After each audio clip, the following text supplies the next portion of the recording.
Hey, Breaking Brown family. Hey, Your Black World family. This is Yvette Carnell again. I'm coming to you today to address the pseudo controversy.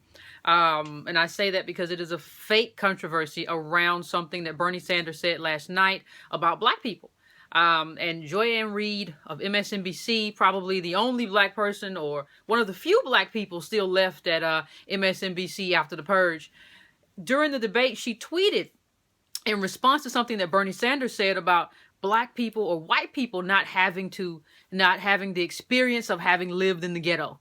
And she tweeted something to the effect of, well, not all people live in the ghetto. And this is part of the misunderstanding of Bernie Sanders and why Bernie Sanders doesn't understand black people. The poverty rate in the black community is 28% or whatever. And although that's abysmal, that goes to show that not all black people live in the ghetto. And I just want to say that that's just ridiculous.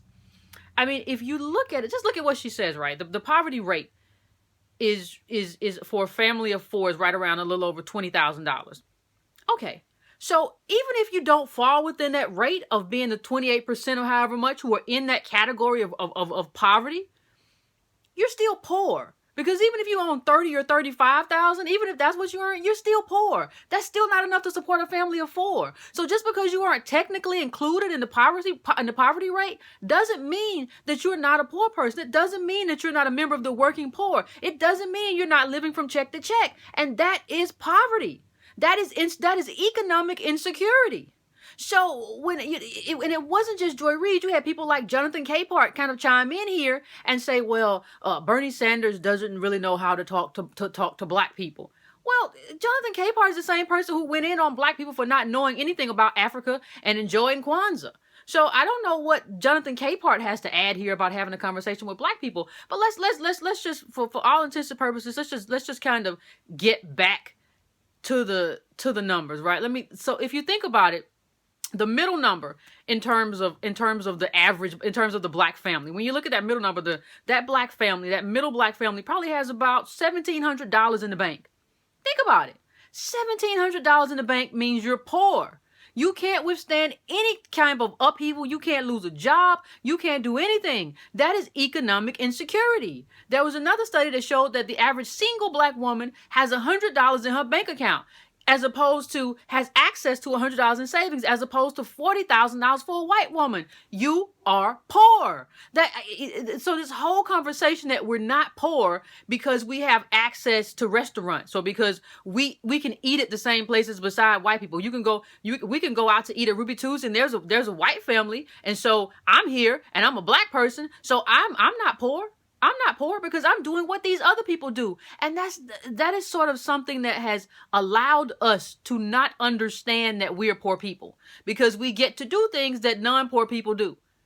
So we don't really understand the level of, I don't know how to really, I'm trying to figure out a way to really phrase it, but we don't really understand the level of our economic, insecurity. And it's really unfair to kind of pigeonhole Bernie Sanders anyway, because honestly, when he was talking just about class and not race, black people were like, oh, why are you gonna talk about race? He left race alone. You had Ta-Nehisi Coates and everybody come out and say he just talk about race. The minute he tries to talk about race, you say, oh, look, he don't know how to talk about race. No, he's telling you the truth. He's telling you the truth that you're poor. White people have all sorts of structures that they can tap into for when they have problems. They may know somebody who works in the HR department.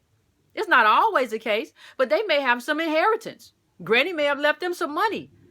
At least you hear people say, I have money that I have this amount of money that my granddad or grandmama left me, or they left me a house and all this other stuff. I don't hear a lot of black people say that kind of thing because we don't have anything. We don't have anything to fall back on. And let me just say this. The way you can really draw this home is you can look. When Joy Reid talks about we're not poor, well, Joy Reid, why don't you tell that to Melissa Harris Perry, who was your colleague until recently? And Melissa Harris Perry said when the reason she got so upset when she thought she was being when she thought MSNBC was about to let her go, part of the reason she got so upset was because she believed, or she said this in an interview, that she takes care of her whole family. That's what she said.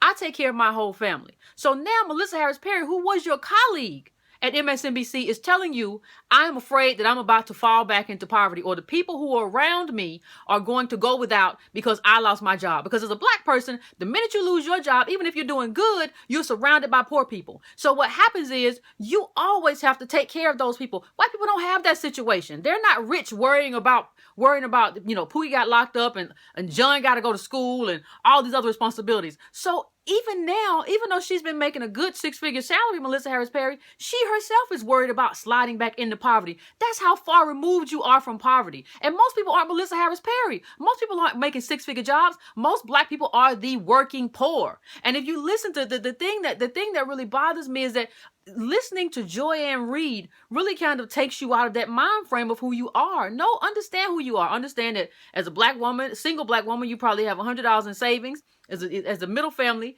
you have $1,700 probably. That's no money. That's no money. And you don't have anything.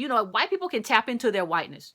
There was a study a while back that showed that a white person who hadn't graduated, from high school had just as much or better shot of getting a call back at a job interview than a black person who has a college education. That's what you call tapping into your whiteness. Now, we can't quantify that. We can't quantify that in any kind of way, but that gives that person the structure that supports them. You don't have that.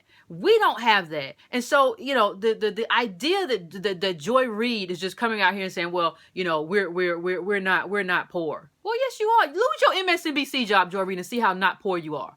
If nobody picks you up, see how not poor you are, and see how you don't have the same infrastructure. You don't have the same access to wealth as your white counterparts who might lose a job at a network. That's not what you have. You don't have that safety. We don't have that safety. And to get out there and say that, maybe you feel that way because you're a Harvard grad or whatever, but that even doesn't do it. Just because you went to, going to Harvard isn't the thing. Going to Stanford isn't the thing. Going to Berkeley isn't the thing. Going to Brown isn't the thing. What these people are doing, you're just going there and taking classes. You're not tapping into the wealth of that school. You're not giving money to that school.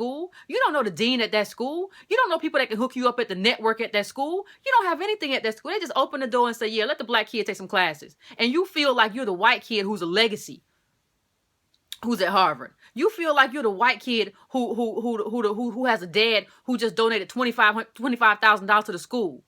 You can't tap into Harvard's resources when you fall on hard times, and you know that. So it's a disservice to black people to have people like Joy Reid trying to tell us that we're not poor. We are poor, and we have to own that, because owning that is the first step to doing something about it. So I don't want to hear anything about black people not being poor, because I know that we are poor.